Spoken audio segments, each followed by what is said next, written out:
ماشيه لحد ما وصلت لطرف النهر ووقفت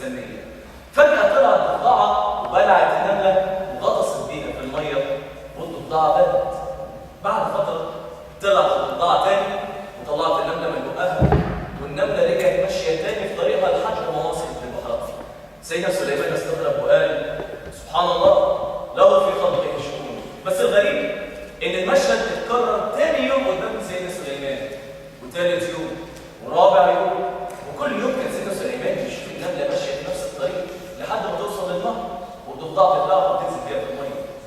ففي مره سيدنا سليمان قرر انه يسال النمله ايه السر اللي وراها، فقال لها استني هنا، التاني بيخليكي كل يوم تطلعي من البحر وتمشي في نفس الطريق لحد ما توصلي لطرف النهر وتطلع الضفدعه تبلعك وتنزل بيك في الميه. النمله قالت اصل ربنا سبحانه وتعالى امرني اني اخد من بحري حته اكل واحطها في جوفي وامشي بيها لحد ما اوصل لطرف النهر، تطلع الضفدعه تبلعني تغوص بيا في قاع النهر لحد ما اوصل لكهف ضلمه. جوه الكهف ده حجر اسود صغير عايش جوه الحجر، دوده عندي، الضفدعه بتدخلني لحد الدوده احط لها الاكل والضفدعه ترجعني تاني. سيدنا سليمان قال سبحان الله وبحمده سبحان الله.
كل حاجه صح ولا